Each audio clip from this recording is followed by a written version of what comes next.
Hello, everyone. I'm here speaking with Dorothy Walters. Dorothy is the author of Unmasking the Rose, which is a record of her Kundalini Initiation. After experiencing an awakening of Kundalini, has spent her life dedicated to helping the transformation of others, and she's also a poet with a book of poetry out. What's the name of your poetry book? Jeff, actually, I've published 4 books of poetry. 4 books of poetry now? Oh, yes. Okay. And I'm getting ready to publish yet another one, which will be the selected poems. But the first book I wrote was called Marrow of Flame, and that seems to be the one that people know about and has been most has affected people most deeply. I see. That's the one that I was aware of. And then I have a blog site, KundaliniSplendor.blogspot.com, and if people would go there, it lists all of the titles on the right-hand side. Okay, fantastic. Thank you. And so maybe for the benefit of people who don't know you, I would ask you to say a little bit about, how you came to be initiated in the path of Kundalini, and, maybe give us a little insight about who you were before that, the experience that brought you to that path, and, how it shaped your life afterward. Mine was a very unusual experience. Of course, all spiritual journeys are unusual experiences, I have discovered. Everyone is on a unique path. Mine was a very sudden awakening, a very spontaneous awakening, something I would say, almost virtually totally unprepared for. I had, to that time, I had a PhD in English. I had been a professor of English and American literature, as well as women's studies in Midwestern universities. And I loved that work. I loved women's studies. And I had, among others, because I had a PhD in Western literature, I had a deep exposure to what I'd call many of the wisdom writers of the West. And I'm thinking of writers like Dante and Shakespeare and Milton and such. And although those writers don't focus on the spiritual journey as we think of it now, there is vast wisdom to be gained from encountering those wise people. So that was my background. I was simply an English teacher in Kansas.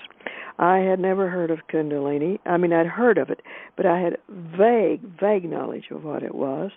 I didn't know a thing about meditation or yoga or any such thing.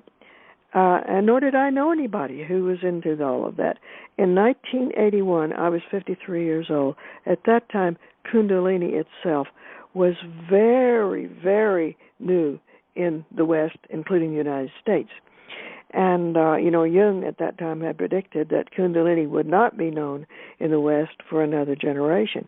And I think he was right, because I did not know a single person who had even heard of Kundalini, if you can believe it.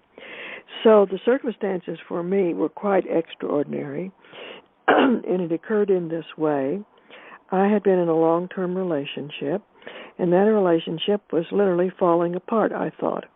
And I was totally devastated because it just shook my whole world. It was one of those experiences where it seems like the earth opens up and is about to swallow you. So I was very disconcerted.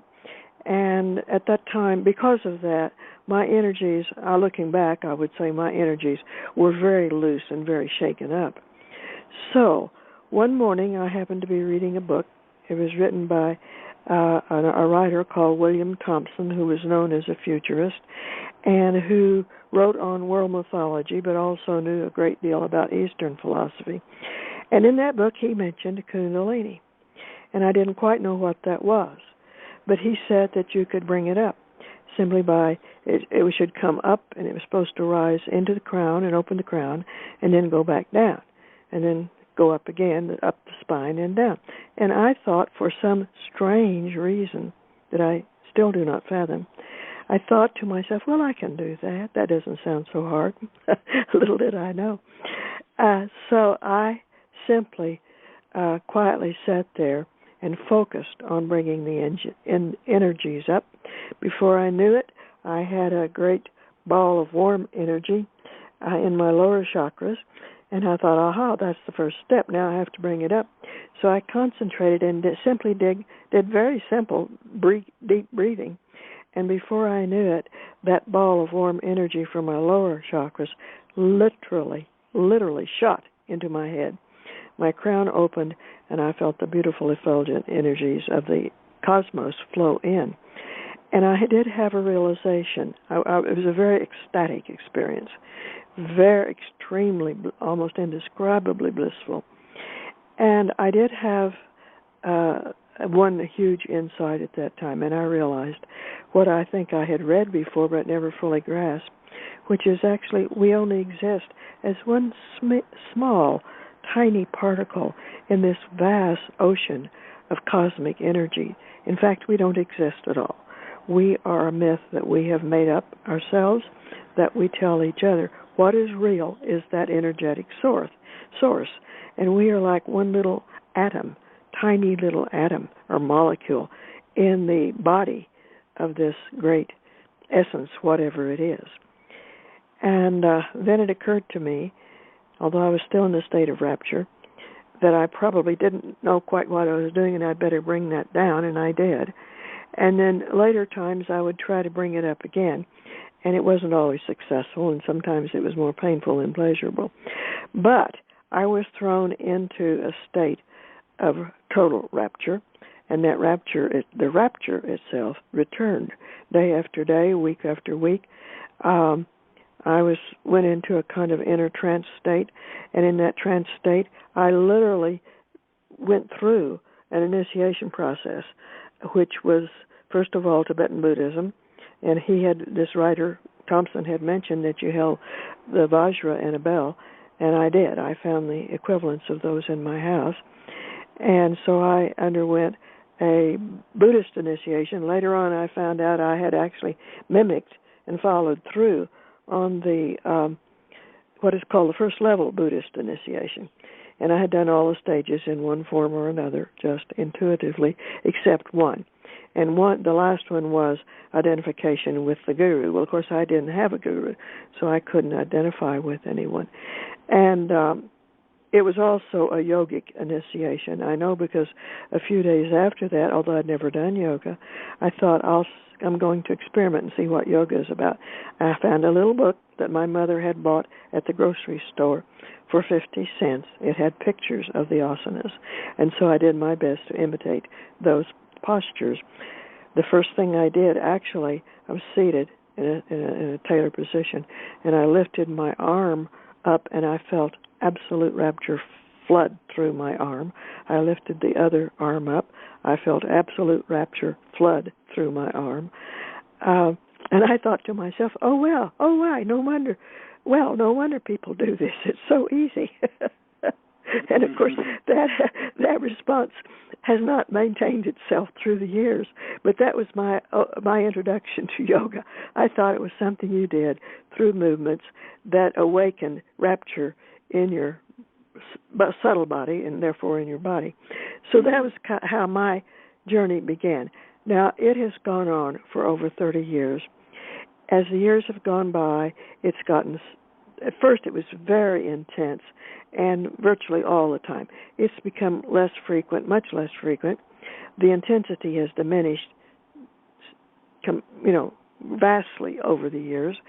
I still get little tastes of it now and again, but it's very soft, it's very gentle, it's very sweet, it's still very lovely, and I think it's still Kundalini. But it has, I went through long periods of integration, what I call the ups and downs, sometimes rapture, sometimes pain, because Kundalini will go through your body.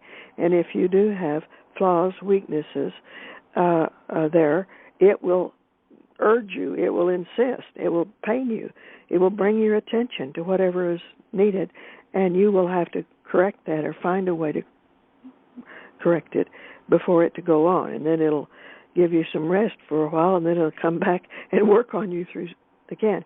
And I think it has transformed my nervous system. I think the system I have now is nothing like what I had before.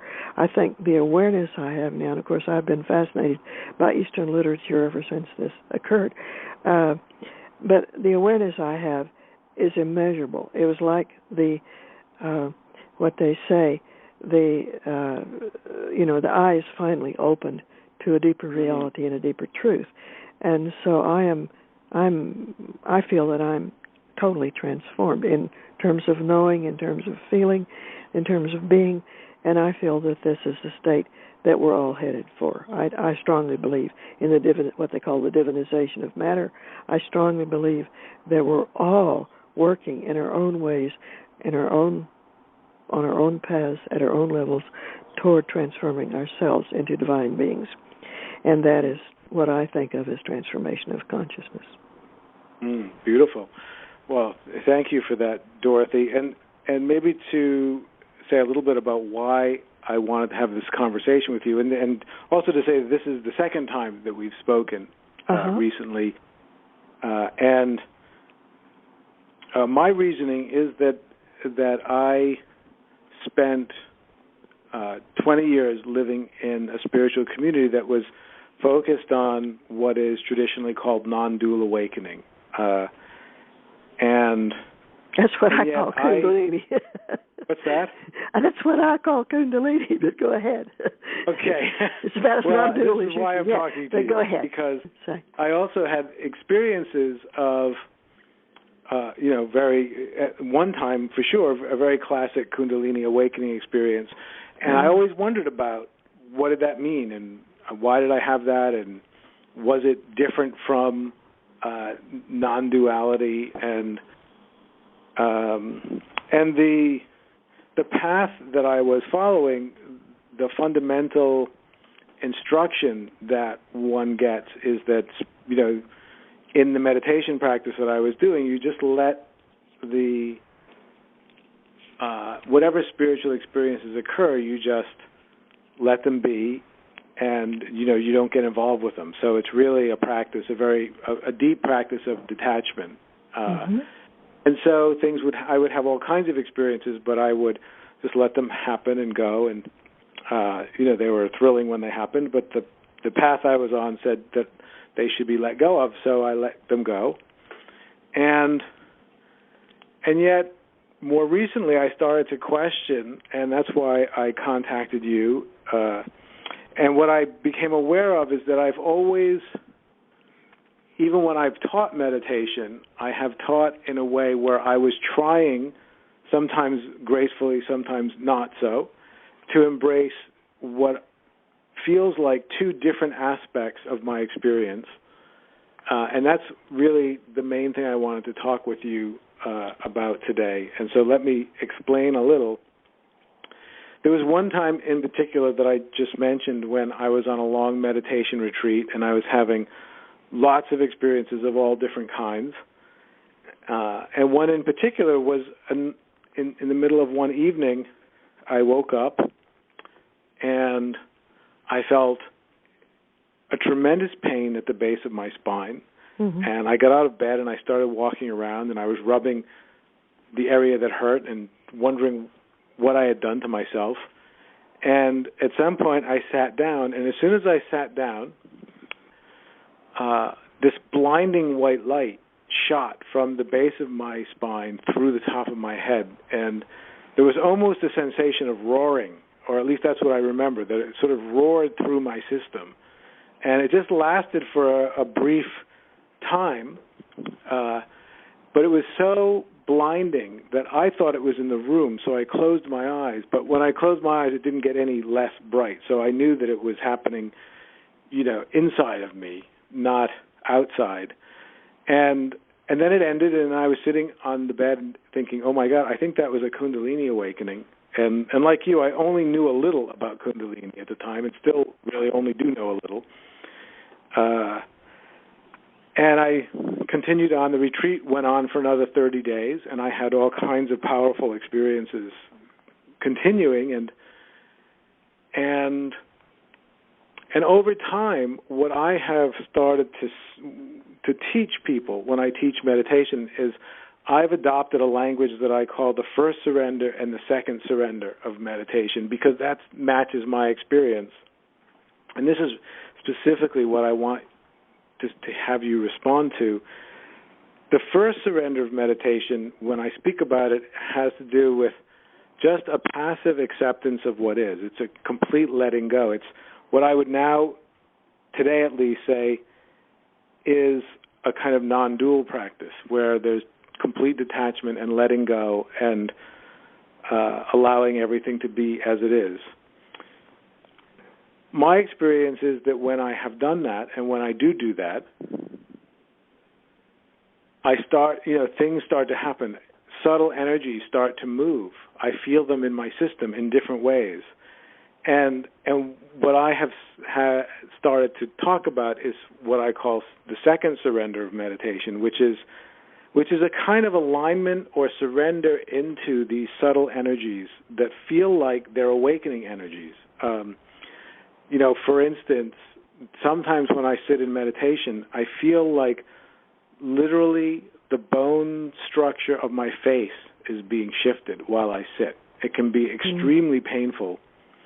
And I even have at times gotten up from meditation to look in a mirror because I was certain that I was going to have a different face than when I sat down for the practice. So that would be one. And another kind of energetic movement that happens is I sometimes get this numbness that seems to overtake my whole system, and it feels like while I'm sitting, my body falls asleep, even though I'm perfectly awake. And so those are just two examples. And as I said, I would have spiritual experiences, and I would just not be concerned with them. But now, after having talked with you and read more about Kundalini, I'm starting to feel that maybe what I was referring to as the second surrender of meditation, it seems to be very closely aligned with everything I've heard about what it means to experience the movement of Kundalini in your system. And I just wanted to hear you respond to that, that second surrender particularly, and that distinction that I made about my meditation practice. Well, to begin with, I think indeed the account you just gave us of the light shooting up is indeed a classic Kundalini Awakening experience. Now, are you familiar with Gopi Krishna's book, Kundalini, The Evolution of Consciousness? Are you familiar with that? I am familiar with it, yes. You have read it? Because yes. Your experience reminds me of his. He talks about liquid light shooting up through his body and out through his head. And that's a kind of classic, and his is considered the definitive experience. The second thing I would say is I have never understood. I've heard others say this. I've never understood this advice that we mustn't hang on to our experiences. I think they're very precious. And for 15 years, I had no one to guide me or lead me. I had no mentor, no teacher, nothing except a few books that I found. So I think these experiences are fascinating and very precious, and I don't follow that advice. And what is interesting to me is that if you go back into your journals years later, you'll be surprised at what you'll find, because you'll find experiences that you'd forgotten all about. You didn't even remember that they happened, and yet they were quite wondrous at the time, and they're wondrous to read about. I do write poetry, and it's pretty. The poetry is spontaneous. It's almost like channeled poetry. And I will go back sometimes and stumble across something I wrote years ago. And I'll think, golly, that's really a good poem. But I'd forgotten all about it. I like this keeping. I'm kind of Proustian in a sense. I like keeping a detailed account of our journey as we go along. I just think people, particularly people who are alone on this journey, should be encouraged to keep a journal, and that can be their advisor and their guide. I myself believe strongly in the inner teacher or the inner guru. I never had an external figure. So that's been my guiding principle as I've gone along. And I think that you definitely have had Kundalini Awakening. I think that particularly when you described the pain at the base of your spine, I immediately thought, oh, that's the Kundalini Awakening. That's very common because as it stirs, it is at the base. It starts at the base of the spine for most people, and as it occurs, it can be painful. But then you got the release, and that's what it was aiming for. And so I think you're already well on your way, frankly. And you talk about, okay, these experiences in meditation. I will confess, I have never heard of anything like the first experience, where you felt your facial structure literally being moved about and transfigured so much that you thought if you looked in a mirror, you wouldn't even see your same familiar face. So, but anything is possible in Kundalini, anything at all. People have all sorts of strange and unexpected experiences. And then you talked about feeling the subtle energies move in your body. I think that's a very good sign. I think that indicates an awakening, a continuing awakening. It's a gentle awakening. It sounds to me as though it's proceeding appropriately in a slow fashion. See, I went through a sudden, almost a lightning flash of energetic awakening into a rapturous state, and that for many represents the end of the mystical journey.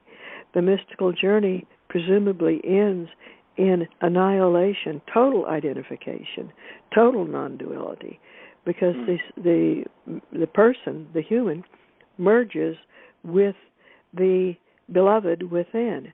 Now, let me add, I don't think any of us is going to merge, or want to, that I know of, is going to merge totally with the beloved within. But we can have, through our rapturous experience, through our bliss, from my point of view, we're having little glimpses of that. I do not think that this experience brings enlightenment per se, but I do think it offers us a little previews, little glimpses of what is possible. But I would add, I don't think we want to be annihilated totally into that rapture while we are living on this earth. I don't think that's what most of us are here for. I think in order to do that, we'd have to retire from the world and go live in a cave or the forest or something, as many of the seekers have done over time. So for me, it was almost like I experienced the end of the journey at the beginning. But then at some point, I had to go back. And the metaphor I use is, first you went to the top of the mountain and you saw this gorgeous view and you felt wonderful. You thought, oh, this is marvelous. Anybody can do this. And then one day you woke up and you found yourself at the bottom of the mountain. And at that point, you have to go back up and you have to repeat the stages. You repeat the path on your hands and knees, and you have to go back and you have to deal with those issues. Because one thing Kundalini will do for you, it will bring up your issues, whether they are psychological, emotional, physical, whatever they will be right in your face and right in your body, and you will have to go back and figure out what is going on. So for that reason, when people ask what they can do to have Kundalini, I say the first thing you need to do is to prepare yourself if it should happen. Because I think certainly for spontaneous awakening, such as I described, in a way what you have described, is an act of grace. I do not think it is possible for us to choose or dictate the terms. I feel that Kundalini itself has a kind of consciousness, and that it's like it or whatever it is observing you, they or whatever they are, observing you. And when the time is ripe, it will happen. But you can't anticipate that time. You don't know it's going to happen. You didn't expect it to happen. And after it happens, you're not sure what happened. But you know that something very dramatic has occurred in your life. And apparently there are two paths through Kundalini. And one is the quick path, or seemingly quick path that I took. But even though it was quick at the time, I had to go back and repeat many, many steps. And then the other is a less, and I went through a lot of vacillation and change and back and forth. It's very difficult to integrate such unfamiliar energies into your system when you're totally have no knowledge of them. And the other is a much safer path, and it is a slower path. And it seems to me that's what you are now offering to your followers, your students, and that's much better, because one of the things I worry about is some gurus will give what I call indiscriminate Shaktipat. And if that Shaktipat awakens intense energies inside a person who is totally unprepared, it can wreak havoc on the system. And I've met people who were in terrible shape because their energies, their strong energies, awakened before their systems, their nervous systems, their subtle systems were even ready. And some people have even been institutionalized because it threw their emotional bodies and their psychological selves totally out of whack. Other people have had horrendous physical pain. Kundalini is a very tricky thing and a very tricky process. And it's like things like, let us say, electricity. Electricity is wonderful if it's contained and flows through the right channels. But if it's not contained, if it's too much, if it's too in the wrong situation, it can be a menace. It can be terrible. It can kill. And Kundalini, and I think this is why one reason why it has always been such a secret and occult practice, because it is very dangerous, and you're always advised to find an experienced teacher to take you through. Well, my question is, where is that experienced teacher? I certainly didn't find any in Kansas in 1981. Right. So I had to rely on the inner guru, but I had wonderful direction, I think, from the inside realm. Well, it's very. It's great that you're mentioning what you are about the dangers of this. And oh yeah. And of course, the reason I got interested in Kundalini in the first place, and the reason I ultimately called you, because you are, you may not consider yourself a teacher, but you are the person I called for advice in this domain, because I had read your book some years ago. Yeah, thank you. But there was one particular experience that I had fairly recently with, someone who is working with me, and we were just doing yoga, and when our yoga session ended, we did Shavasana, where you lay flat on your back and kind of just ground for 5 minutes. And while I was laying on my back, I had such an intense pain between my shoulder blades. It was so bad that I actually had to arch my back in order to stay on the ground, because it was kind of making me want to get up because it hurt so badly. I thought, well, this is very weird, and I just let it be. And then eventually the 5 minutes was up. She said, it's amazing. We just did that Shavasana, and that's the first time in years that I've been able to lie flat on my back, because usually I have this intense pain because of a back injury between my shoulder blades, and I have to arch my back. I just realized that there was some energetic transference happening, and I immediately felt, I don't really know anything about that sort of thing, and it would be really good if I found someone to talk to about it. Well, I can tell you this: when your energy body is open, as yours was at the end of that session, you can from my experience at least, you can definitely pick up stuff from other people's pain. Your body may mirror what's going on in their body for better or for worse. And I have to be very cautious because I do both. That is to say, sometimes if they're having delightful sensations in their chakras, I'll have the same sensation in my body. But there have definitely been times when I would meet people, let us say, and they would be in a state of pain, say a big headache or something, and pretty soon my head would start to ache. And that's one of the problems that I know of. But I think you definitely picked up her energetic responses. I'm so sensitive that I can stand in a line at the grocery store or stand with others at the bus stop, and I will begin to pick up what's going on in their energy bodies. And sometimes it's almost embarrassing because I discover things I didn't mean to know. And so, no, I think that is not uncommon. I would say not, and I would think that is what happened with you. You were open, you were receptive, and you literally picked up this transmission from her energy body.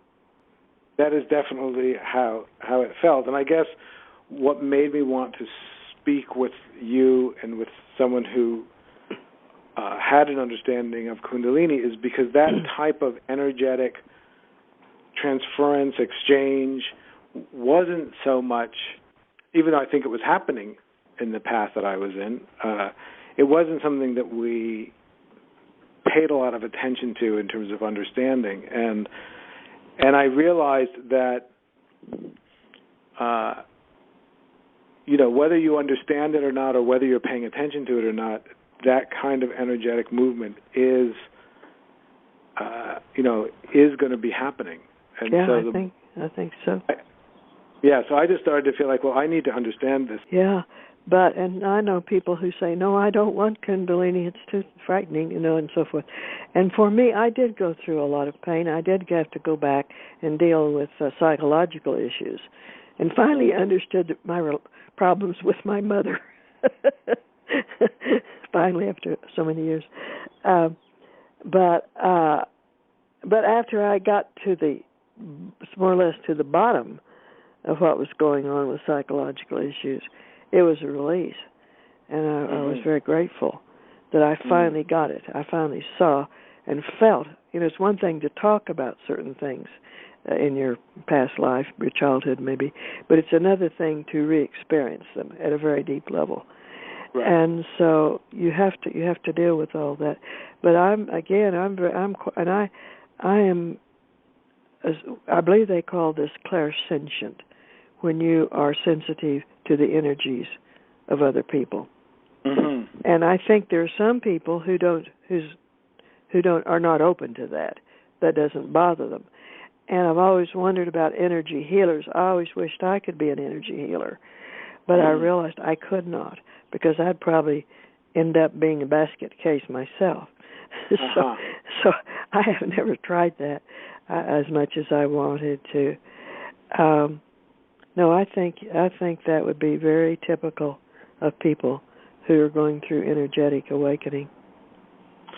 And I guess the other thing that you said that really caught my attention and matches my experience is you talked about that energy having an intelligence. And I think it does. That's my experience of what I have called or spoken about as second surrender, for not having other terms to use. Yeah. Is when that energy is moving, I feel like it's purposeful. I feel like it is. Mm-hmm. It is. My attention to places. It's untying knots. That's what I often feel, is kind of untying knots. Exactly. That's system. Exactly what it's doing.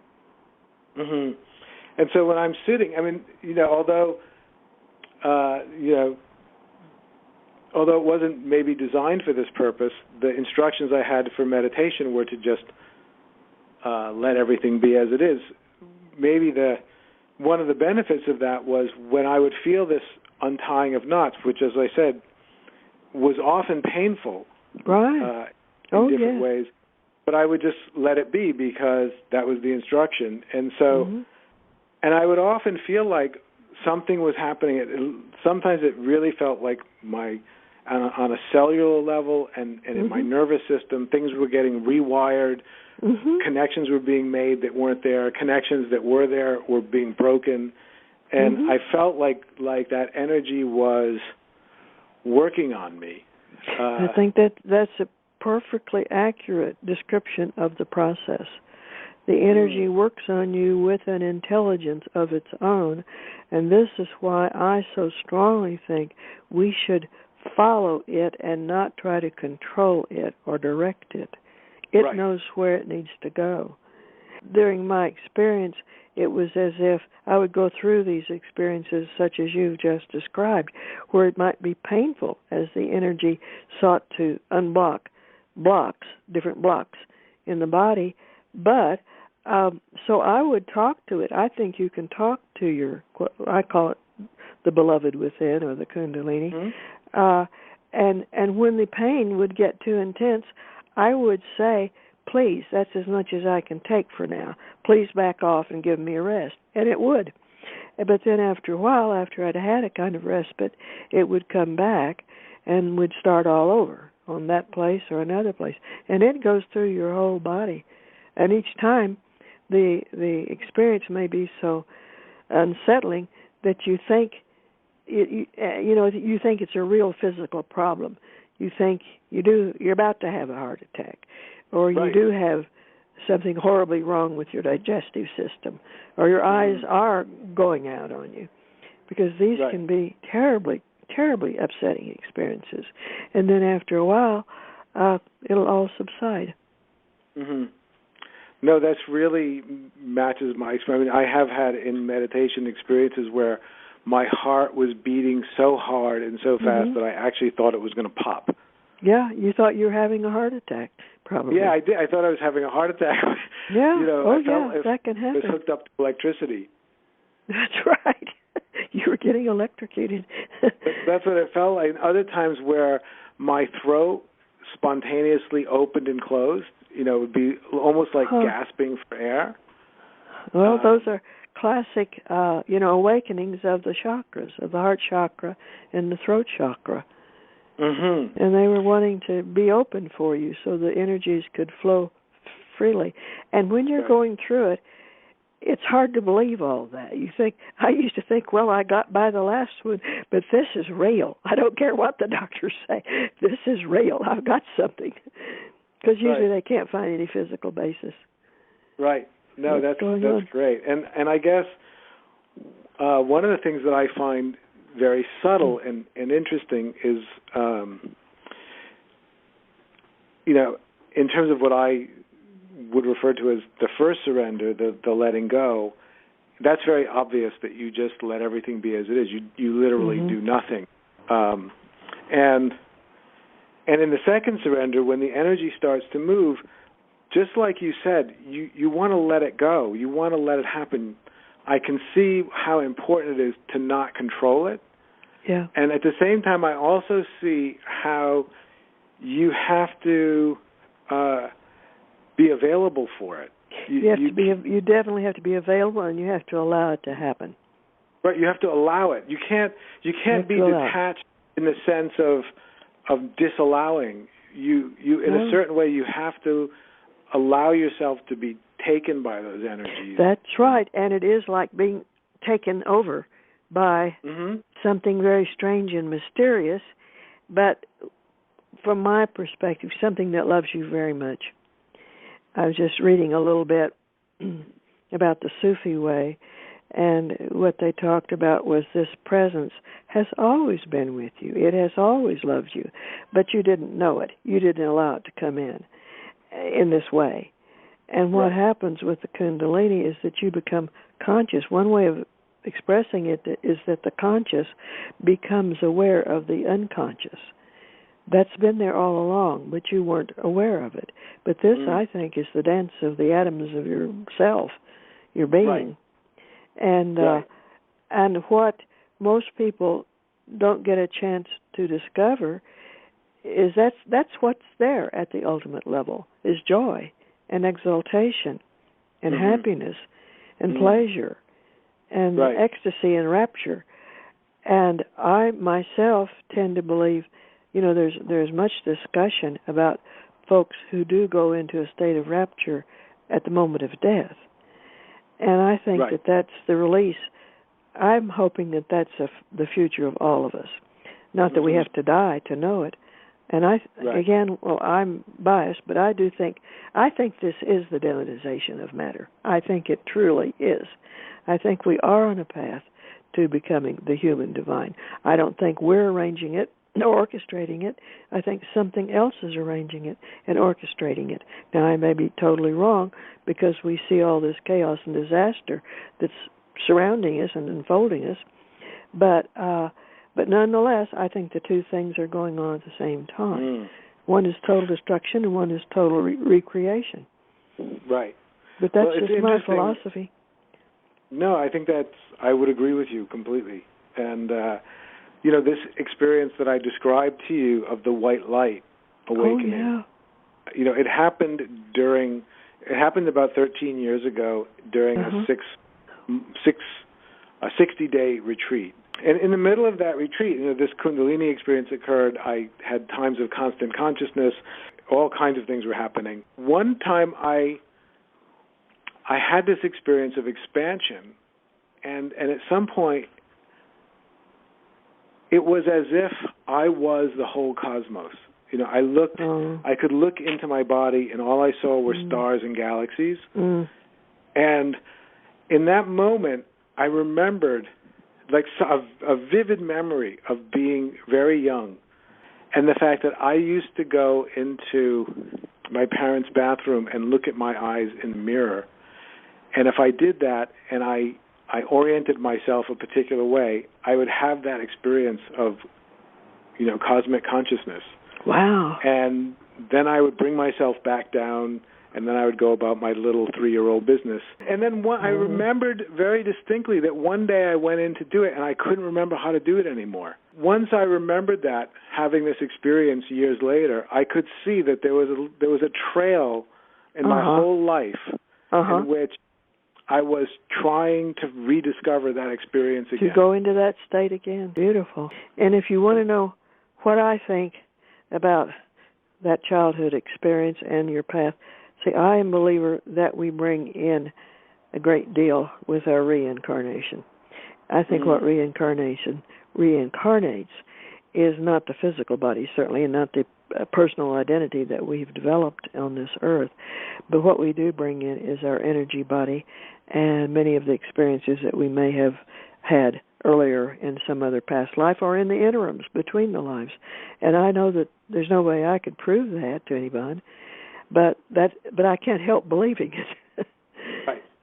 So I think you came in with I think, if you want to know the truth, I think you had already undergone awakening in your past life or lives, and that you have been directed to rediscover that your whole life and your childhood experience was a rediscovery. But then as you grew older, like many of us, Wordsworth said, trailing clouds of glory we come onto this earth. And you came in trailing clouds of glory. But then as we grow up and become more adult, a lot of those clouds disappear, and we have to then struggle to find that state again. That's just my immediate response to but it's a beautiful story, just beautiful, and not many have ever had that.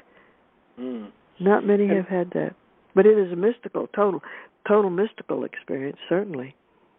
Yeah, and what it left me with in relationship to some of the things you were saying is a deep conviction and sense that those energies that move me are heading toward.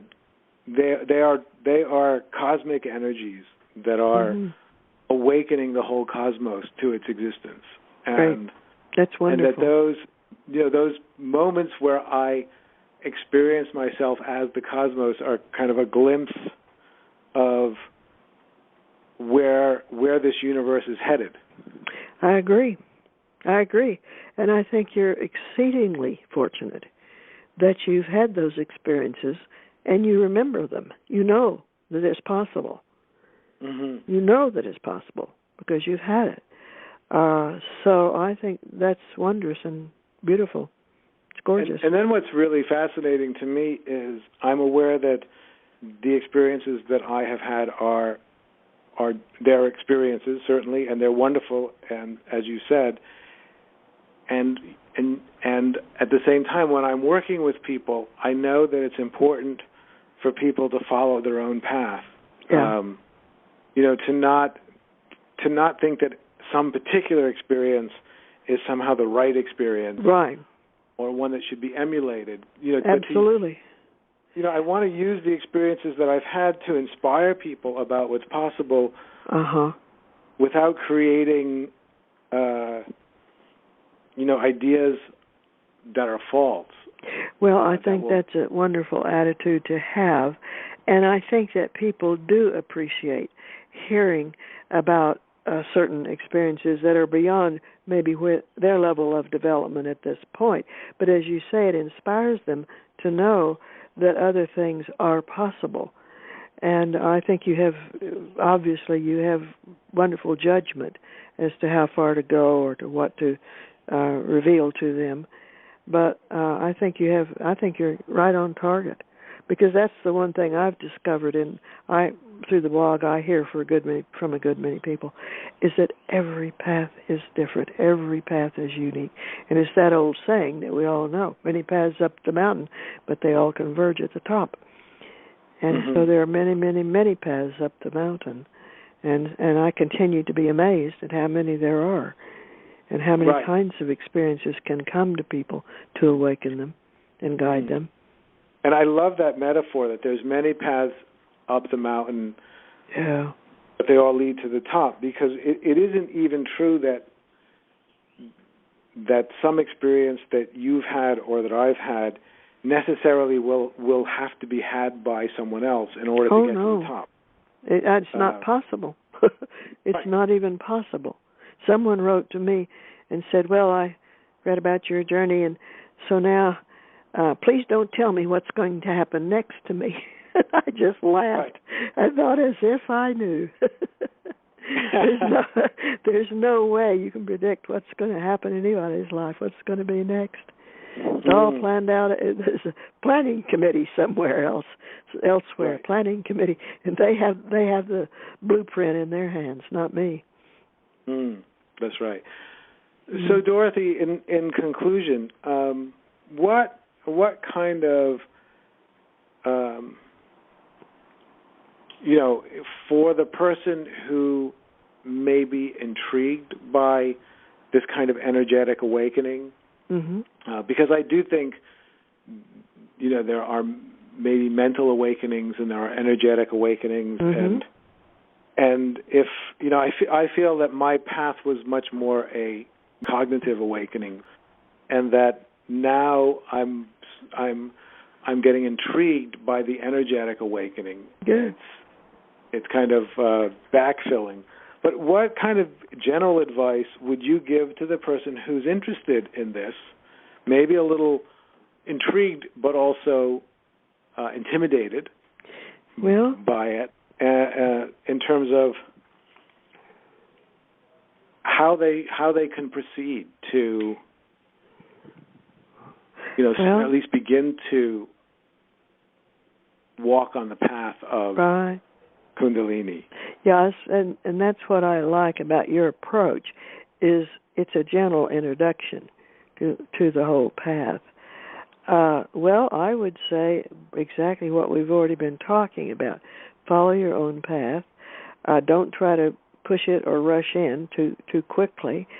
But prepare yourself for what might happen, even though it may be totally an act of grace.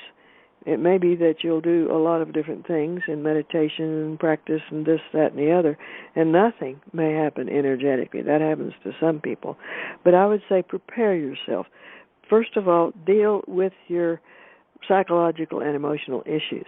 And if you need, if the counselor will help you, by all means, go to therapy. Work through those issues, and work through any other, even physical. Try to keep your body in as good shape as you possibly can. And you don't have to do anything strenuous or terrible, but, follow the rules. Don't waste your body with bad things, with addictions and things like that.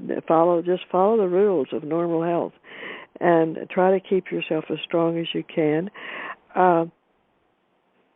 Try some of the little early meditation practices; those won't hurt you. Gentle meditation, and then find good teachers.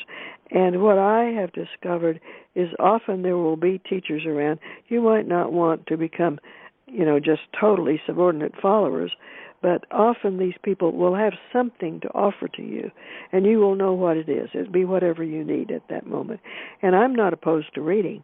I think now Kundalini is literally all over the Internet. You just punch in that word. There was no Internet when I had my awakening, but now you just punch in that word, and there are vast reservoirs of writings, but be a little skeptical as you read them, because some of them are way in left field. So, and also be cautious about gurus, because I myself think it's very dangerous to submit 100% to give your power away to another human being, even if they present themselves as the gift of God. We're not sure that we've had too many experience with bad gurus to believe that. So proceed with caution, and you will know what is right for you, because your body will tell you. You'll know that it is a gift of love, and that's what all this is about, a gift of love. And if you had a little bit of negative stuff, don't worry. Probably it'll turn into positive of its own. And then the one other piece that I like for people who are just it is very helpful. Now, your teachers said don't cling to these experiences, but there is a human longing to share. And I find it's very helpful to find simply a spiritual buddy and to share with that buddy. And you can tell them what happened to you today, that the flowers spoke to you or the trees waved to you as you went by, and they can share theirs with you. And I found that very helpful, because if you're totally bottled up and you have no one to tell, it can be a horribly lonely process, horribly lonely. Right. It's beautiful that you say that, because spiritual community is definitely something I feel is really important for people. And, that can look all different ways. Obviously, I lived inside a community, but like you said, even having spiritual friendships, which is actually a term I like very much. Yeah, I love that. I think it's really very important for people, and also just to share. I make it a part of my work with people to share, both in the sense that you said, through spiritual friendship, but also to share what wisdom and understanding you've gained in ways that will be a benefit to others. Well put. Well put. We need to raise the energy up, and it's going to take all of us to do it. I couldn't agree more. And I had one more.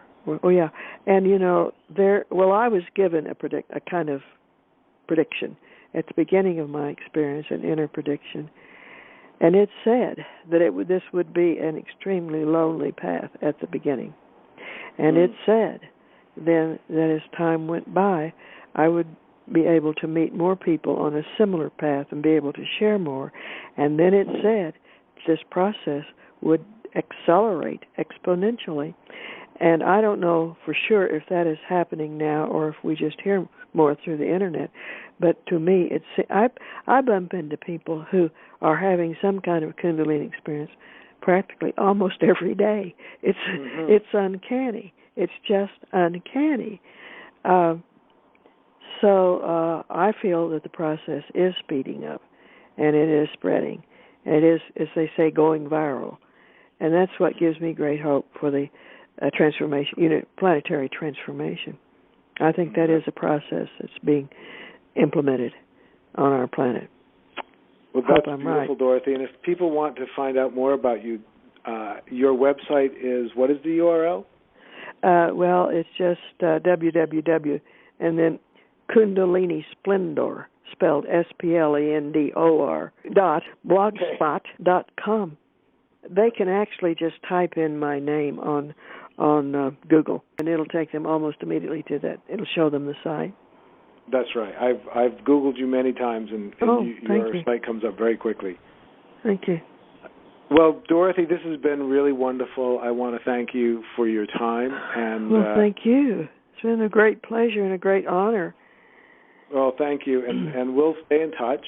I hope that we do. I'd love to have more conversations in the future and hear more about you and your experiences with people and what you think is going on among us now. That's great. Well, thank you so much, Dorothy, and I'll be in touch soon. Okay, thank you.